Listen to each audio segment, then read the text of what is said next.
네, 오늘은 두 번째 파트, 생식과 유전의 두 번째 파트인 유전학을 다루도록 하겠습니다. 일단 유전학은 굉장히 재미있는 학문이 처음에 조금 단어들이 어려울 수 있어요. 그래서 단어들을 하나씩 정리해 가면서 공부해 보도록 할게요. 일단 여러분들이 배워야 될 첫 번째 단어는 형질입니다. 형질. 형질은 생물이 지니고 있는 여러 가지 특성을 말해요. 어떤 특성이 있을까요? 예를 들어 인간의 경우에는 눈꺼풀의 모양, 쌍꺼풀이거나 외꺼풀이거나 어떤 형질을 가지고 구체적으로 어떤 형질인지는 다를 수 있지만 어쨌든 눈꺼풀의 모양이라고 하는 것은 우리 인간이 가지고 있는 특성 중 하나입니다. 귓불의 모양, 그죠? 귀가 이렇게 사람이 부착형 귀 또는 부처님처럼 이렇게 분리형 귀, 어쨌든 이러한 카테고리들이 있을 수 있지만 어쨌든 귓불의 모양이라고 하는 것이 인간의 어떤 특성에 해당하는 거죠. 미맹은 이제 PTC라고 하는 용액을 어떤 사람은 쓰다라고 느끼고요, 어떤 사람은 쓰지 않다고 느낍니다. 그런 것에 대한 쓴맛을 느끼는지 안 느끼는지에 대한 어떤 여부, 그죠? 피부색, 굉장히 다양한 톤들이 있을 수 있죠. 그렇지만 피부색이라고 하는 것도 인간의 가지고 있는 어떤 특성 중에 하나라는 거죠. 완두콩의 경우는 열매의 모양, 그죠? 색깔, 콩깍지의 모양, 이런 것들이 형질이 됩니다. 그렇다면 유전이라는 것은 그럼 뭘까요? 유전이라고 하는 것은 그 부모가 가지고 있는 형질이 자녀에게 전달되는 그런 현상을 우리가 유전이라고 말을 하는 것이죠. 이 유전을 다룬 이제 첫 번째 사람은 우리가 잘 알고 있듯 그레고 멘델이라는 1822년에서 1884년까지 사셨던 분에 의해서 이루어졌습니다. 이분에 대해서 여러분들이 무엇을 알고 있나요? 이분은 여러분들이 이미 알고 있지만 신부님이었다, 그렇게 알고 있고요. 만두를 가지고 공부를 했다, 그런 것들을 알고 있죠. 그죠? 어쨌든 이분은 사실 어떤 농부의 자식이었다고 합니다. 원예를 하고 어떤 식물을 키우는 그런 가정에서 자랐고, 농부를 하기에는 적성에 맞지 않았다고 해요. 생각하고 수학이나 물리를 좀 좋아했던 그런 이렇게 움직이기 싫어하는 그런 타입의 학생이었대요.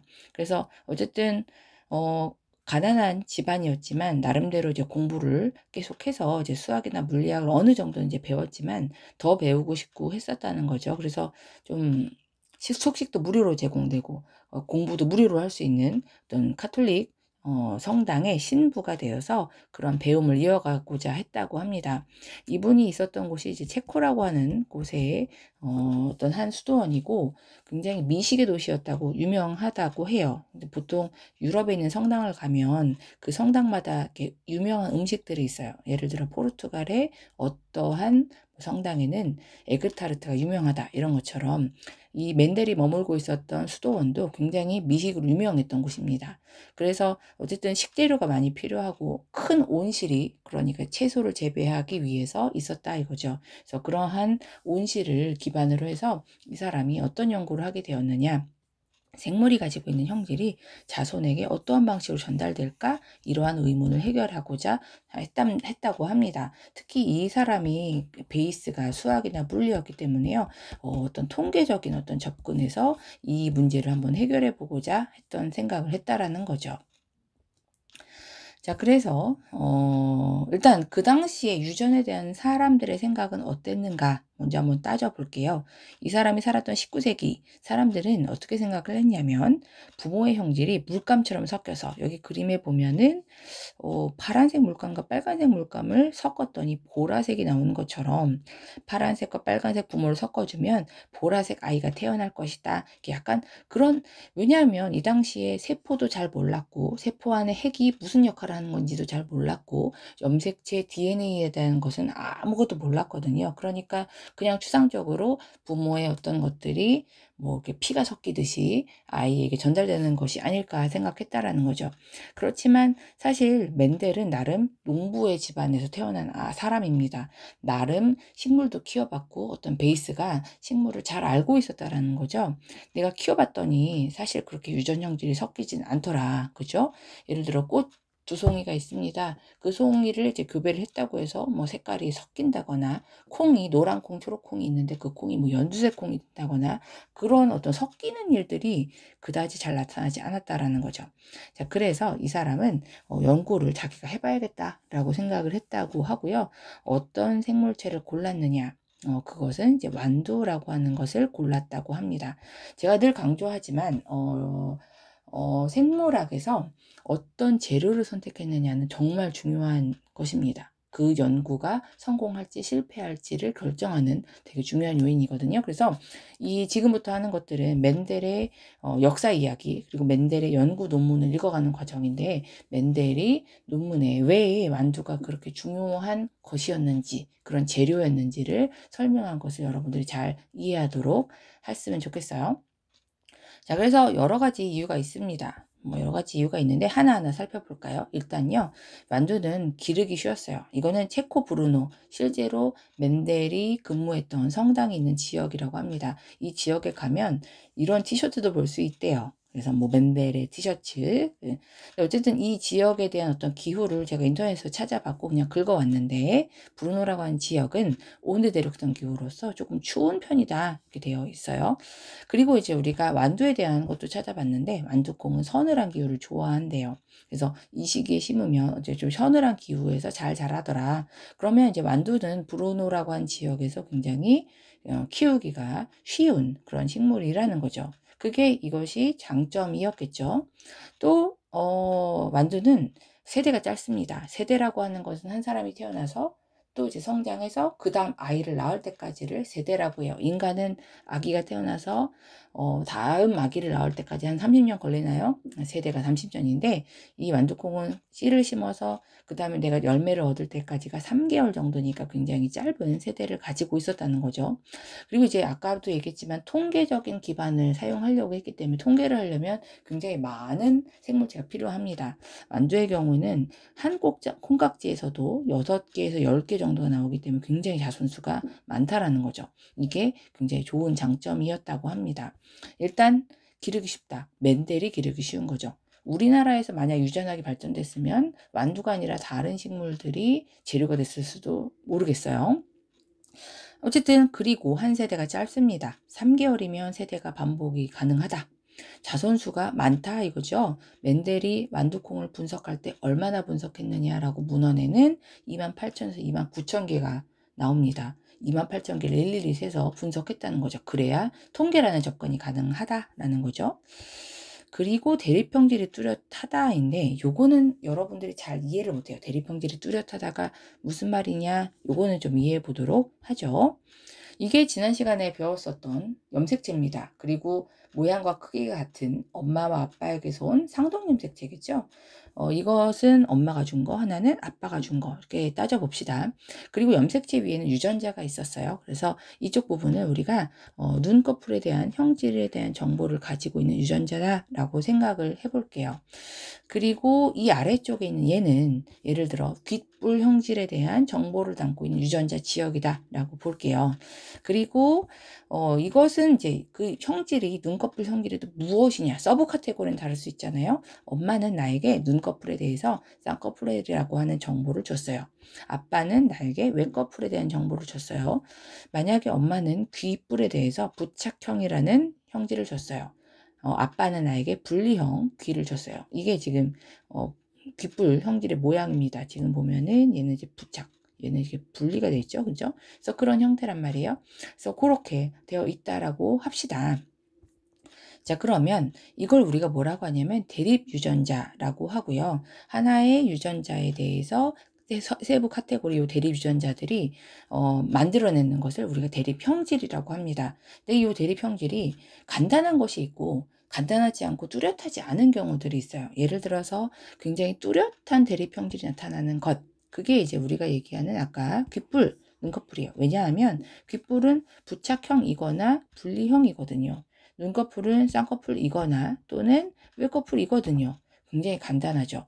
그런데 만약에 뚜렷하지 않은 경우는 그럼 뭐가 있나요? 한데 예를 들어 피부색입니다. 피부색. 검은 사람과 하얀 사람을 골라봐라 라고 하면 사실은 그거는 우리 똑같은 황인종 안에서도 고르기 힘듭니다. 사람의 피부톤은 굉장히 다양하거든요. 키도 마찬가지죠. 큰 사람부터 뭐 작은 사람까지 다양하게 있습니다. 보통은 평균에 가장 많은 사람들이 있는 것이고 그 외에 이제 너무 작거나 큰 사람들이 있을 수가 있다라는 거죠. 이렇게 되면 대리평질이 너무 뚜렷하지 않아요. 키는 작은 사람도 큰 사람도 중간 사람도 너무너무 많거든요. 그럼 이런 것들을 연구할 때는 우리가 연구가 좀 어렵게 됩니다. 거기다 이런 것들은 사실 환경의 영향도 많이 받아요. 환경 영향이 오히려 굉장히 크죠. 그러니까 이런 것들은 연구를 하면 어렵습니다. 그런데 대리평질이 뚜렷한 귓불, 부착형 또는 분리형 이런 것들은 우리가 연구에 접근하기가 굉장히 쉽다라는 거죠. 이게 왜 좋았냐면 멘델레이 사용한 완두라고 하는 것은 굉장히 뚜렷한 대리평질을 가지고 있었습니다. 예를 들어 완두의 모양이라고 하는 형질을 선택했을 때요. 둥근 거 아니면 주름지거든요. 얼마나 심플하고 간단할까요?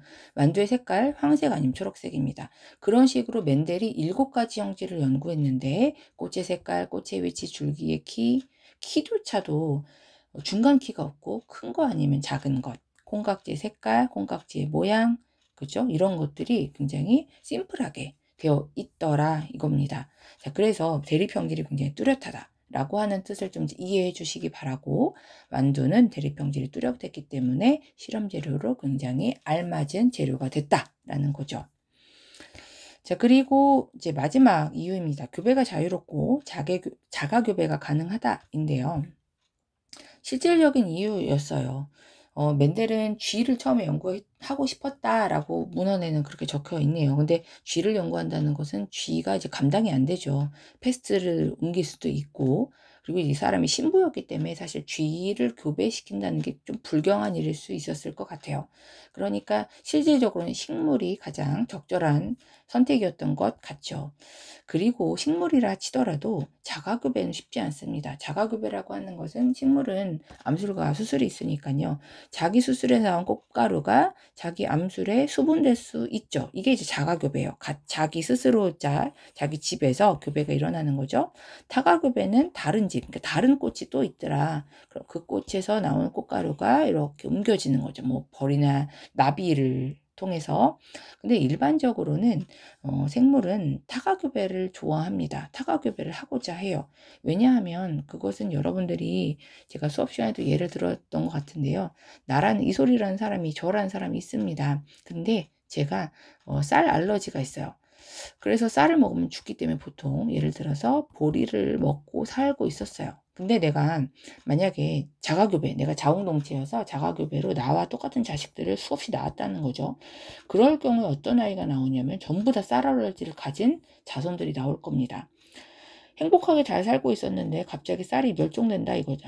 보리가 멸종된다 이거죠. 그럼 나는 쌀 알러지 있는데 보리만 그동안 먹고 살아왔는데 보리가 없어지면 나만 죽는 게 아니고 우리 가족 다 죽는 겁니다. 그래서 어떻게 해야 되냐면 나는 어떻게도 다른 사람과 내 유전자를 교배해서 쌀 알러지가 없는 자손을 만들 수 있도록 노력을 해야만 해요. 그래야 나의 일가가 생존하는 거죠. 그래서 식물도 웬만하면 타가교배 하려고 합니다. 식물이 재밌는 것들이 나중에 한번 공부해 보시면 되겠지만 자기 꽃가루가 이렇게 묻을 수 있잖아요. 그럼 이제 꽃가루 관이 내려가는데 그 관을 차단을 해버린다거나 미시까지 못 내려가게요. 아니면 이 암술과 수술이 익는 시기를 좀 다르게 한다거나 어떻게든지 자가교배는 안 하려고 노력을 합니다. 그게 일반적인 식물의 모습이에요.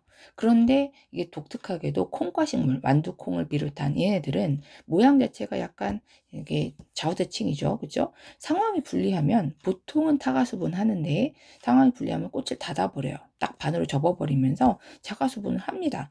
그게 사실 모든 식물이 그런 것이 아닌데 얘는 가능하다라는 거죠. 굉장히 운이죠, 사실은. 멘델도 이거는 모르고 했었을 것 같아요. 기도를 많이 해서 그런 건지 모르겠습니다. 어쨌든 이 완두는 굉장히 유전 실험 재료로 알맞았어요. 일단 첫 번째, 기르기 쉽다. 하나는 세대가 짧다. 그렇죠? 자손의 수가 많고 이걸 가장 어려워하긴 하지만 대립형질이 뚜렷하다라는 표현도 잘 이해를 해주세요. 그리고 교배가 자유롭고 특히 자가교배가 가능하다 이런 것들이 예시가 되었다라는 겁니다. 어, 한 가지만 더 생각해 볼까요? 오늘날 유전학 연구로 또 많이 사용하는 것이 뭘까요? 네, 제가 이미 사진을 보여드렸지만 초파리입니다. 초파리도 유전학 연구실에서 굉장히 많이 쓰는 실험 재료인데요. 얘도 마찬가지예요. 보시면 기르기 쉽습니다. 집에 여름에 조금만 두면 쓰레기통 주변에 쌀알같이 뭔가 이렇게 깨 같은 참깨 같은 것들이 있어요. 여러분들은 청소를 많이는 안 하겠죠? 보면은 그 참깨가 아니고 초파리의 번데기입니다. 자세히 보면 거기서 이제 기어 올라가고 있는 하얀색 구더기도 볼 수 있을 거예요. 애벌레. 그래서 굉장히 기르기 쉽죠. 조금만 더워도 음식만 있어도 잘 자라고요. 세대 짧아요. 2, 3일이면 사실 그 다음 아이를 또 낳습니다. 그래서 자손수도 엄청나게 많죠. 그죠? 그런 것들이 대리평질도 굉장히 뚜렷한데 얘가 이제 눈이 빨개요. 그래서 수파리 잡아보면 손에 빨간 물이 드는데 그게 피가 아니고 눈입니다. 근데 이제 빨간 눈 아니면 뭐 하얀 눈 뭐 이런 식으로 어떤 눈의 모양이 깔끔하게 떨어진단 말이에요. 그래서 뚜렷한 대리평질을 가지고 있더라. 교배도 굉장히 편안하죠. 그죠? 그래서 이런 것들이 얘네들이 좋은 유전학 재료로서 사용이 되고 있다. 물론 자가교배는 어렵습니다만 어쨌든 그런 것들이 가능하다라는 것을 볼 수가 있겠네요. 잠깐 여기서 끊고 다음 내용으로 가도록 하겠습니다. 잘 정리를 해두시기 바랍니다.